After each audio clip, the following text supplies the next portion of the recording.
América Latina, un continente sin brújula. El desarrollo latinoamericano tal vez emane del hecho que, de los libros que han moldeado la conducta del ser humano, ninguno ha logrado penetrar en nuestro continente. Los libros que así merecen ser calificados son muy pocos y su número casi no supera el de los dedos de una mano. Estos libros se clasifican de la siguiente manera. 1. Los Vedas, libros fueron escritos por varias generaciones que vivieron hace más de 4000 años en la región geográfica que hoy se denomina India, en cuyos preceptos se fundan el hinduismo, el budismo y otras líneas de religión o filosofía que actualmente influyen sobre el modo de vida de más de la cuarta parte de la población mundial. 2. Analectas de Confucio, libro escrito hace 2500 años por los alumnos del maestro Confucio cuyos proverbios han sido utilizados para justificar los frecuentes cambios inculcados en la sociedad china desde los tiempos milenarios del sistema esclavista y su reemplazo con el sistema feudal sostenido por los sucesivos emperadores que gobernaron hasta mitad del siglo XX. 3.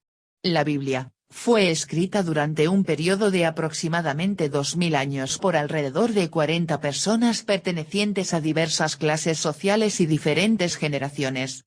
La Biblia se divide en dos partes, el Antiguo Testamento, el cual describe la evolución del mundo desde su creación mítica e engendrada por un ser llamado Yahvé, hasta la sumisión del pueblo elegido ante el poder del Imperio Romano, y, el Nuevo Testamento, el cual empezó a ser escrito en el año 50 después de Cristo y culminó 70 años más tarde con la narración del Apocalipsis, que hasta hoy constituye el último texto bíblico. 4. El Corán, está escrito en rima y no debe ser leído como si fuera un texto común, sino que tiene que ser recitado mirando hacia la ciudad de la Meca que se encuentra en territorio de lo que hoy se conoce como Arabia Saudita. 5. La riqueza de las naciones, libro meditado y escrito entre 1766 y 1775 por el filósofo escocés Adam Smith. Además Adam Smith demostró que la riqueza de las naciones no dependía de la explotación del campo y de los campesinos como aseguraban los fisiócratas y la monarquía feudal ni tampoco del apropiamiento de los metales preciosos extraídos de tierras extrañas que tutelaban los mercantilistas sino de la organización social y productiva del ser humano. 6. El Capital de Carlos Marx, libro escrito en 4 partes, de las cuales solo la primera fue editada completamente por un autor antes de su muerte acaecida en 1883. La segunda y tercera parte fueron publicadas en 1885 y 1894, sobre la base de los manuscritos dejados por Marx en manos de una de sus hijas. La versión oficial de la cuarta fue aprobada y publicada por el Instituto Marxista de Berlín en 1956. El libro de Smith fue la más eficiente herramienta revolucionaria de su tiempo, porque sus tesis sepultaron a las dos principales doctrinas de organización económica que hasta ese entonces imperaban en el mundo, el feudalismo respaldado por los fisiócratas y el colonialismo defendido por los mercantilistas. Sin embargo, entre los 6 libros mencionados, es el de Marx, el que logró captar el mayor número de adeptos, solo de manera temporal, ya que más de la tercera parte de la población mundial vivía bajo regímenes marxistas. Hay quienes aseguran que, aunque el nivel de vida de la mayoría de los pueblos siga en deterioro, el marxismo permanecerá sepultado para siempre. Es por ello que en el escenario económico y desde nuestra perspectiva, el libro más relevante entre esos 6 es La riqueza de las naciones.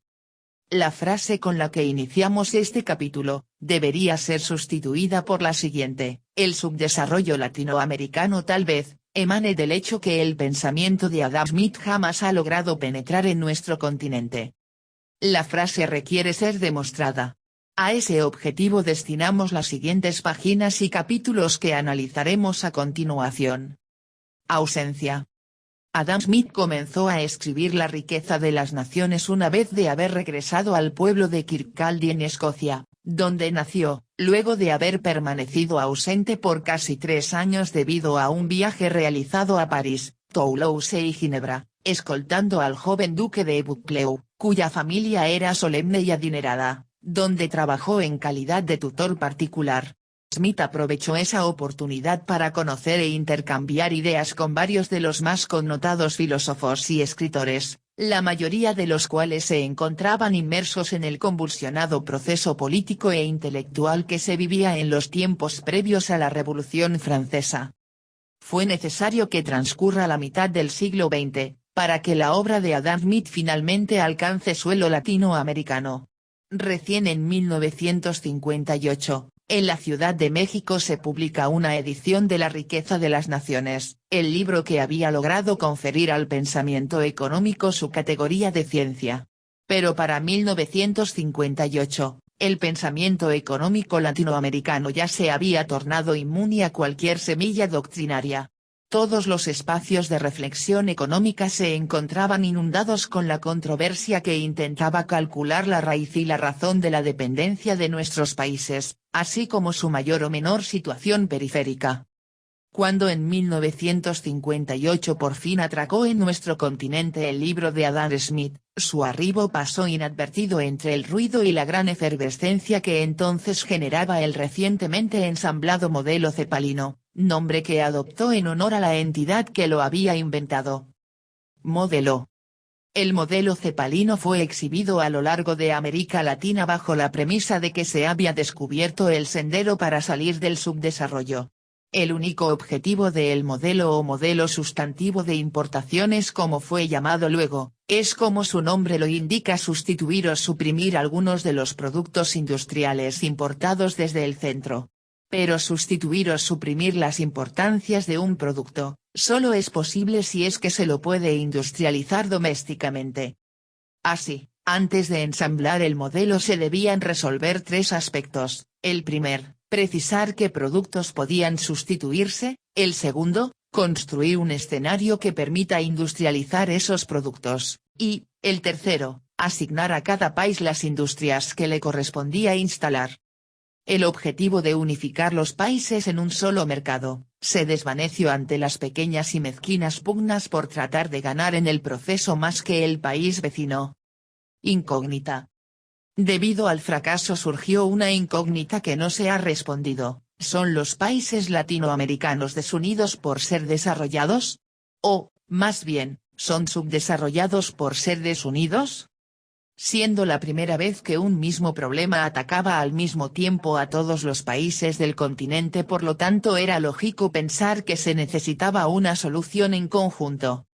Pero en realidad solo había más de unión, la cual se hizo sentir cuando surgió la necesidad de pagar las deudas en dólares que no se habían generado con el modelo sustantivo de importaciones, y con mucha razón, ya que este no era el objetivo del modelo. Al contrario, el modelo proponía no necesitar de los dólares. Sepelio. La defunción del modelo cepalino colocó a los funcionarios de la CEPAL ante una drástica disyuntiva: cambiar o morir.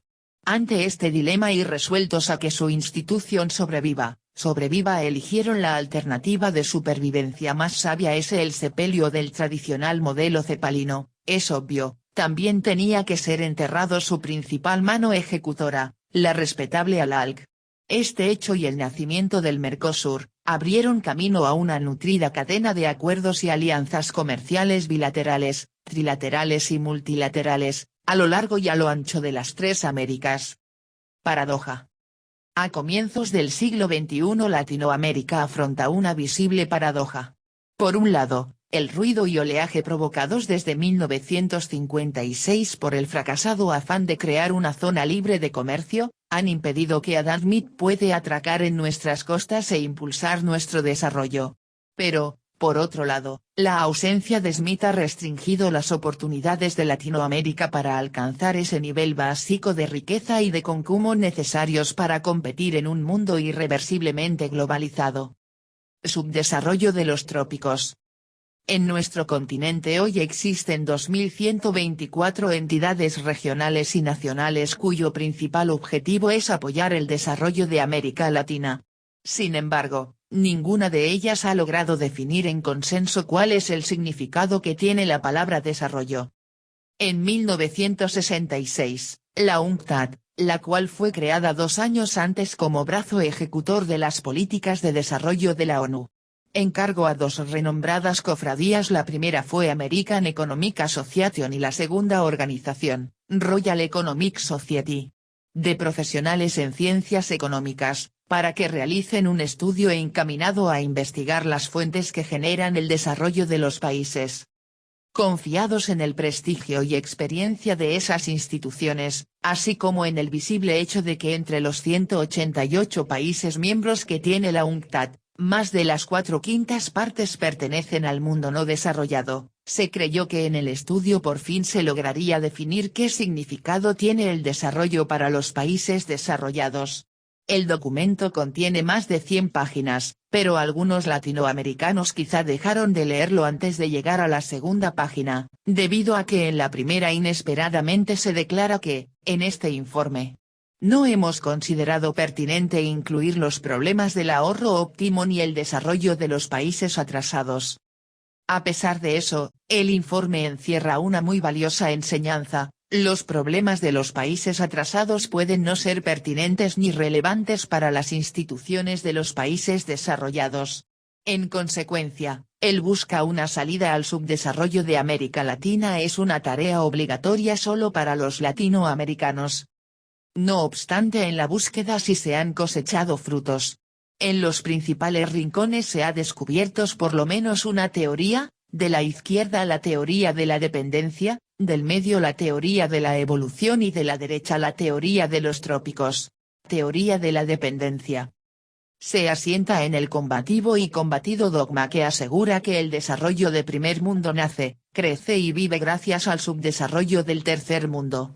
A los países situados en Europa Occidental y Norteamérica, además de Japón, Nueva Zelanda y Australia, se les denominaron bajo el nombre genérico de primer mundo. A los países de Europa Oriental y a sus aliados, se los ubicó en el segundo mundo, y, por exclusión, se designó como tercer mundo al conformado por los demás países. Desde luego, a raíz de la desaparición del segundo mundo debido al colapso del bloque comunista, vuelve a tener vigencia la intención original de Alfredo Sauby. Así, el tercer mundo vuelve a representar a los países que permanecen marginados de los designios y negociaciones internacionales. El modelo cepalino sugería reducir la dependencia de América Latina creciendo hacia adentro. Es decir, produciendo para el consumo interno. Pero los oponentes de la CEPAL más bien sugerían seguir la dirección inversa, que América Latina crezca hacia afuera. Es decir, que produzca para exportar. Teoría de la evolución. Esta teoría intenta equiparar el desarrollo económico de las naciones con el desarrollo y evolución de las especies. Bajo esa óptica, los países subdesarrollados necesariamente tendrán que recorrer el mismo proceso de evolución histórica que ya han recorrido los países desarrollados. No obstante, quienes conducen las políticas económicas deben actuar exclusivamente en dos circunstancias. La primera circunstancia se produce cuando, por alguna anomalía externa o interna, el país se ha desviado del sendero natural que lo conduce a su evolución, y, en segundo lugar, si el país se encuentra atrasado en relación a la distancia ya recorrida por otros países que, desde un punto histórico y geopolítico son sus contemporáneos. La teoría de la evolución cuenta con el respaldo implícito de las organizaciones regionales que oficialmente están obligadas a impulsar el desarrollo de Latinoamérica, incluyendo el Banco Interamericano de Desarrollo, el Instituto de Investigaciones del Desarrollo de Latinoamérica, el Consejo Interamericano de Desarrollo Integral, la Agencia de Cooperación y Desarrollo, la Conferencia Permanente sobre el Desarrollo, el Centro de Administración del Desarrollo, el Centro de Competitividad y Desarrollo, etc. En el nombre de todos esos entes se encuentra escrita la palabra desarrollo, pero ninguno intenta definirla. Así, la teoría de la evolución esboza una pincelada optimista en el horizonte del mundo subdesarrollado. Todos nuestros países, tarde o temprano, alcanzarán el nivel de desarrollo que actualmente ya han alcanzado los países del primer mundo. Teoría de los trópicos. Esta teoría se basa en la afirmación de que los latinoamericanos son subdesarrollados porque están ubicados en la zona tropical. Esta teoría ha sido apoyada por el Banco Interamericano de Desarrollo, BID, A pesar de su soberbia estupidez y humilde simpleza, este banco en 1998 publica Naturaleza, Desarrollo y Distribución en América Latina.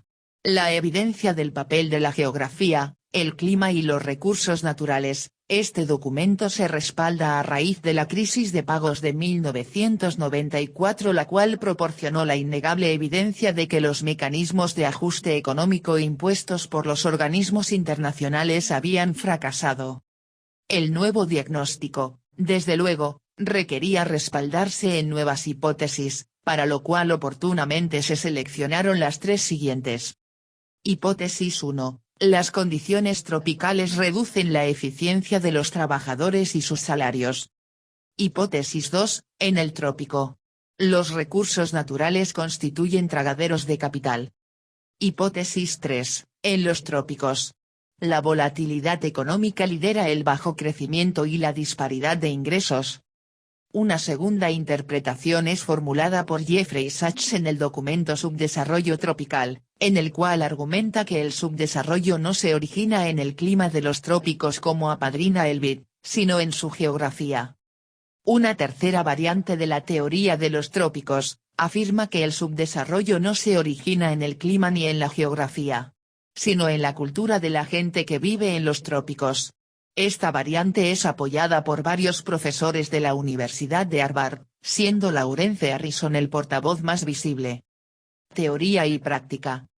Aunque se pudiera encontrar algo de verdad o falsedad en estas tres teorías, lo cierto es que ninguna ha podido encontrar el camino que lleve al desarrollo de América Latina, además que cualquiera de las tres teorías nos condena al subdesarrollo, ya que la teoría de la dependencia, porque no se puede borrar la historia ya escrita de la conquista, sumisión y coloniaje que enmarcan el nacimiento de nuestros países, condenados bajo la teoría de la evolución, porque es imposible transmutar el universal y eterno proceso evolutivo, y, condenados bajo la teoría de los trópicos, porque ni el clima, ni la geografía, ni la longitud del planeta pueden ser dominados por el accionar humano.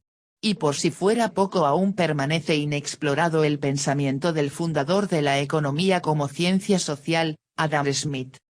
El libro del desarrollo. El progreso económico de las naciones, según Adam Smith, no se basa en su localización geográfica, ni en los procesos evolutivos, ni tampoco en las características tropicales como vimos que afirman las diversas teorías que hasta hoy han liderado el pensamiento económico de América Latina, sino en el esfuerzo que realicen todos y cada uno de sus habitantes. Las riquezas de las naciones empieza con la siguiente frase. El trabajo anual de cada nación es el fondo que la surte originalmente de todas aquellas cosas necesarias y útiles para la vida que se consumen anualmente en ella, y que consiste siempre o en el producto inmediato de aquel trabajo, o en lo que con aquel producto se adquiere de las demás naciones. Según, pues, aquella proporción que este producto, o lo que con él se adquiere, guarde con el número de los que han de consumirlo, así la nación estará más o menos abastecida de las cosas necesarias y útiles que más conduzcan para su uso o su necesidad.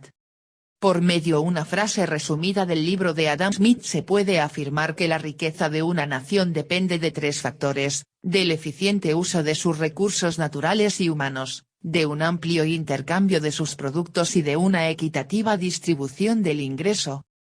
Este mensaje tiene gran preeminencia para el desarrollo de América Latina. Lo que no dijo. Antes de analizar la obra de Adam Smith, es importante destacar que es mayor el número de personas que citan su nombre, de quienes lo han leído.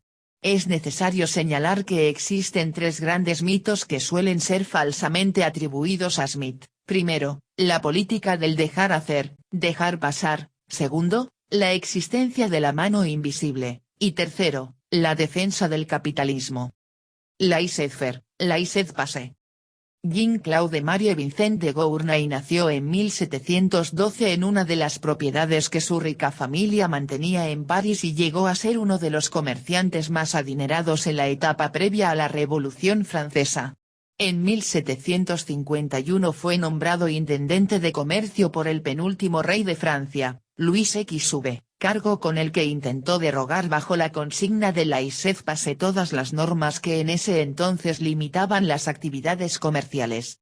Ante la reserva de la monarquía dejar pasar en la aduana francesa libremente y no se pagaba impuestos de los productos comprados en otros países, Gournay buscó apoyo en las crecientes clase industrial para ver lo que se podía dejar hacer dentro del territorio francés.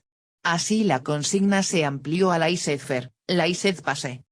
En Latinoamérica se dio la consigna a Smith. Por parte de sus adversarios y sus partidarios coincidían en que la frase dejar hacer, dejar pasar demuestra que el fundador de la ciencia económica era radicalmente contrario a la regulación del Estado.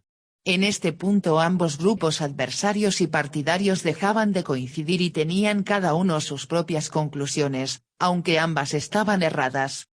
Pero ninguno de los dos grupos tiene razón.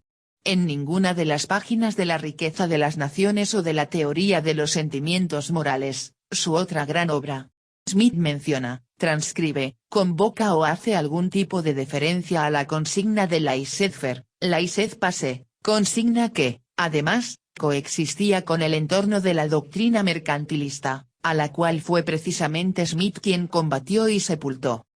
La mano invisible.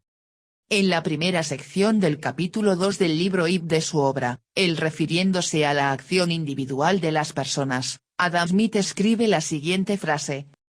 Ninguno por lo general se propone originariamente promover el interés público. Cuando prefiere la industria doméstica a la extranjera, solo medita su propia seguridad, y cuando dirige la primera de forma que su producto sea el mayor valor posible, solo piensa en su ganancia propia. Pero en este y en muchos otros casos es conducido, como por una mano invisible, a promover un fin que nunca tuvo parte en su intención.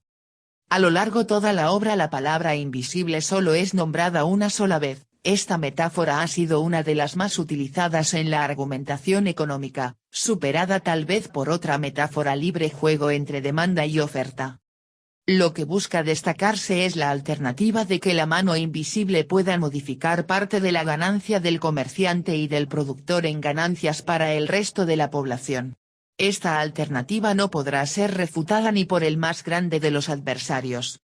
Se ha levantado un mito acerca de la creencia que la mano invisible conduce siempre a defender al beneficio común, esto es negado por el mismo Adam Smith una y otra vez. La defensa del capitalismo. El otro gran mito alimentado por algunos de sus partidarios y por varios de sus adversarios, gira alrededor de que supuestamente Smith defendía el capitalismo. Cosa que no es así ya que el capitalismo bajo cualquiera de sus muchas definiciones e interpretaciones es un sistema económico que gira únicamente alrededor del factor capital. Adam Smith murió en 1790 a la edad de 67 años. Medio siglo después, en 1840, Carlos Marx declaraba que el capitalismo vino al mundo chorreando lodo y sangre por todos sus poros, frase que contiene lo que quizá constituye la primera referencia histórica en contra del capitalismo. Carlos Marx expresó esa frase cuando tenía 22 años y es natural que ella revele el fragor de su juventud. Desde entonces el capitalismo ha recibido diversos calificativos unos pintorescos y otros más complejos. Mientras que en el pensamiento de Smith, el sistema económico gira alrededor de varios factores entre los que se incluye al capital como un factor más que deben compartir los ingresos y las ganancias, las cuales pasan a convertirse en las rentas, los fondos, los sueldos y los salarios del resto de los factores. Así lo expresa en el siguiente párrafo. Un jardinero, que cultiva su propio huerto con sus mismas manos, reúne en su persona los tres distintos caracteres de propietario, colono y jornalero, y sus productos le pagan la renta del primero, las ganancias del segundo y los salarios del tercero. Lo que dijo. Adam Smith era un hombre muy pacifista que, desde luego, no luchó personalmente por la Revolución Francesa y se puede decir que jamás disparó una pistola. Pero sí con sus escrituras peleó por los ideales de libertad, igualdad y fraternidad que inspiraron la toma de la Bastilla y del Palacio de Versalles. El último párrafo de su obra La riqueza de las naciones concluye afirmando lo siguiente. Más de un siglo hace que están los que gobiernan el Imperio Británico deslumbrando al público con la vana idea de que poseen unos dominios vastos en la parte occidental del Atlántico. Pero este imperio habrá de costar siempre un inmenso dispendio sin esperanza de provecho alguno. Si el proyecto no puede llegar a logro debe enteramente abandonarse, si cualquiera de las provincias del imperio, excúselas, procurando el gobierno acomodar sus futuras miras y designios a la mediocridad real y verdadera de sus circunstancias nacionales. En su último mensaje al gobierno británico, Smith ampara la conveniencia de liberar del coloniaje a Norteamérica. Su amparo no se enfoca en emociones antiimperialista, sino que sus argumentos se dirigen al beneficio económico de los habitantes de Inglaterra. Adam Smith trascendió los límites del siglo en que vivió y de su nacionalidad. Aunque entre nosotros aún sea ignorado, su filosofía tiene plena vigencia para el desarrollo de la América Latina del siglo XXI. Un mundo globalizado. Los problemas que Adam Smith enfoca en la riqueza de las naciones se relacionan con las circunstancias prevalecientes en la época en que vivió, en vista de que con su obra transforma al pensamiento económico en una ciencia social. Su doctrina abarca un horizonte universo que trasciende el tiempo y el espacio. Haciendo un resumen del libro de Adam Smith y traduciendo al lenguaje moderno se puede interpretar que Adam Smith afirma que las políticas del desarrollo económico en cualquier país deben tratar de alcanzar tres objetivos: una tasa de crecimiento del producto, superior a la tasa de crecimiento de la población, un adecuado índice de rentabilidad y estabilidad financiera, y un reparto eficiente y equitativo del ingreso entre diversos sectores de la población. Transitando al siglo XXI. Hasta la Segunda Guerra Mundial, la economía latinoamericana se basaba en la producción agrícola y la explotación de materias primas y minerales, ya que estas actividades le habían permitido alcanzar un nivel de bienestar económico similar a los países del primer mundo. Pero al finalizar la Segunda Guerra Mundial empezó el fin de la era colonial. En el transcurso de 5 años, casi todas las colonias lograron liberarse. Una vez liberadas esas colonias, reorientaron su actividad económica en función a su posición geográfica y geología en capacidad para cultivar y explotar de manera espontánea la mayoría de los productos, materias primas y minerales que se originaban en el suelo latinoamericano. Esta globalización de la oferta colocó a las ex-colonias y a Latinoamérica frente a frente en la competencia por captar y conservar los mercados de consumo de los países industrializados. En esta guerra por capturar los mercados, solo existen dos armas: la calidad y los precios. Pero tratándose de productos agrícolas la calidad es diversificada, la única arma disponible es la manipulación de los precios.